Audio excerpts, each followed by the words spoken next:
The History of Babylon, Day 2. Guys, by the way, chat, I'm actually like the GOAT at reading, and I hope you guys appreciate the effort I put into reading for you, okay? So, thank you.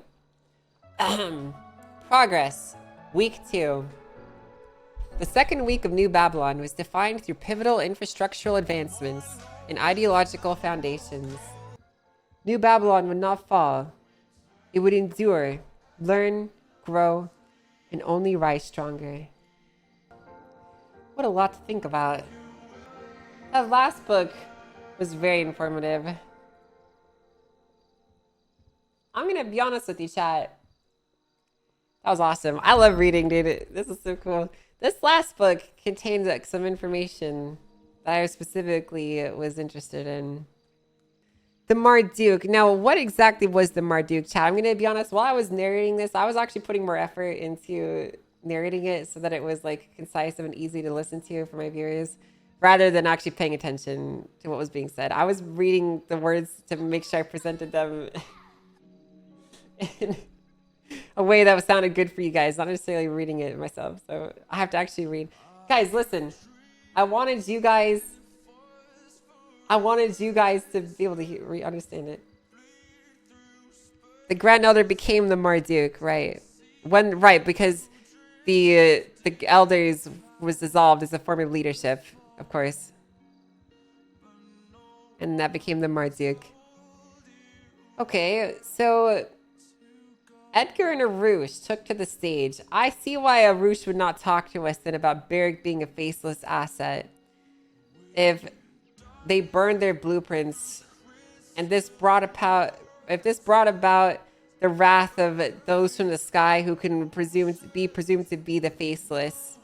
It makes sense then that Edgar and Arush, spit in the face of their masters and cast aside that which shackled to them, which drew the ire of what I could presume to be the faceless. Thunder and rain booming across the sky. Each strike, they were very clearly being struck. What were on the blueprints then that would be so important? It's obvious to anyone what could be on those blueprints, knowing what the faceless deals in.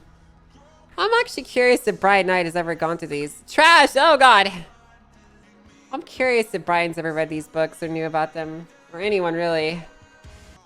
Hey, Brian. Director Brian Knight, you are position number 22 on the things I got to do today. How can I help you today? Yeah, I started using MS Paint to track all the things I got to do for the day. Oh. Now I'm up to number 22 with 2 things crossed out. Well, I'm not gonna add anything. Six of them are like in motion, just not completed yet. Well, I'm not gonna add anything to your list. I guess I just want to ask you a quick question, okay? Mm-hmm. Have you actually read the New Babylon history books before?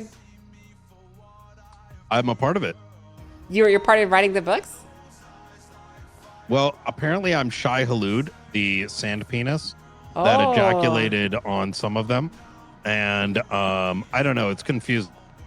You're the same penis that ejaculated on them. I see it. So there's like a whole thing where I wasn't really paying attention to them, and then I pulled over like Lang and something with the Ashen Tree, and I heard him like there's more books, them guys. saying Shai Halud, he's the Shai Halud. There's more books or something, and then later someone told me I looked it up and it's a sand penis, and then weeks later something about ejaculation. I don't know. It's. Are you part of the? Well, there's a smut section in the library. Was that part of that section? Because I'm talking about the history books, not the smut ones. No. I'm kind of joking and memeing, right? Oh, okay, all right. Oh, I was okay. Well, let me ask you a more pointed question then. There was there's a set of history books that Lane gave me. I was reading through, and I was specifically read through book 5, and it had some very interesting information. Listen, I actually think that Beric actually might be a faceless asset based off what has been communicated to us and the interviews that I've had with the DOJ. And now the question is more so what do we want to do about it? So I'd like to meet up in person to go over that whenever you're free. Yeah, I would love to. You know what? This is something that I could use right now because it sounds like non-stressful stuff. It's not that stressful. It's more so just me kind of like, you know, yapping at you about interesting things I I've love pieced it. together. I need So, that. okay. I absolutely need that. All right. Well, if you want to come to BCSO, you can. I had En to route. call Scotty really quick. He tried to call me. Sounds good. All right. I'll see you soon. Talk to you Bye. soon. Bye. Oh my God, you're opening my mind up so much right now with what you said. Am I? This, yeah, because I didn't know that detail. Because keep in mind, so I spoke very intimately with I'm glad I Edgar took notes in that and conversation chat. I Speedy, would have and forgot they half of pretty this. much told me everything about the Faceless off. Sure. Please keep that, like, close. Yeah, of course, of course. That's something else that Link mentioned. He actually told me that I'm one of the few cops he trusts to keep that stuff quiet. So that was a very nice thing to say from him to say. So I will take that and not talk about it with anyone. A lot of people will take things and use it for the immediate and forget that there's a bigger enemy. A big picture. Mm-hmm. Okay.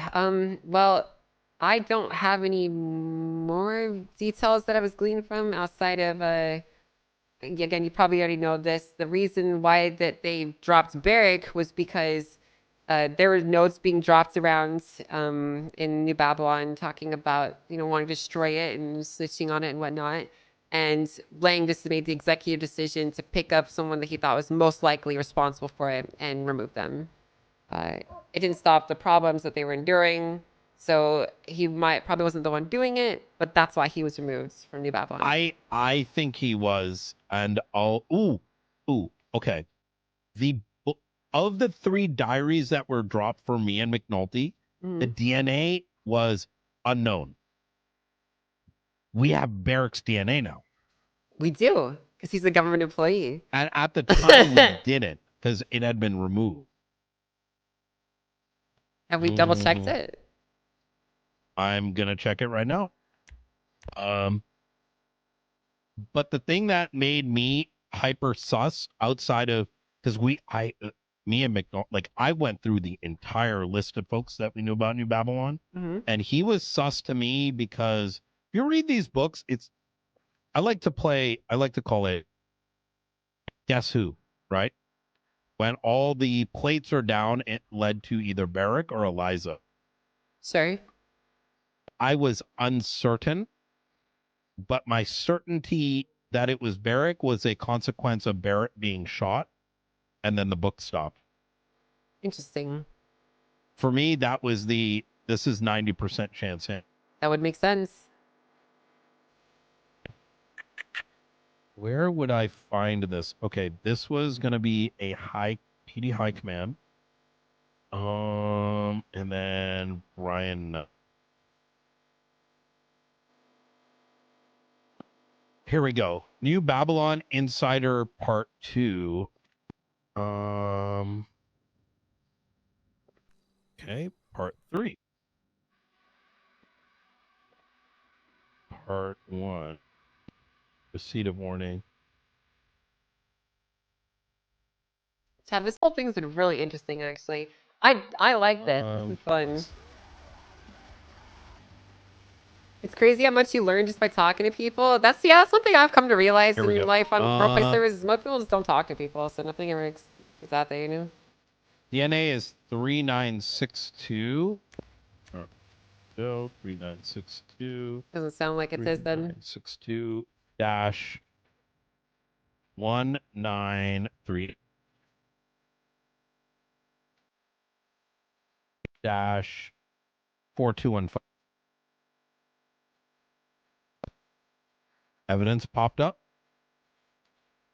Unknown.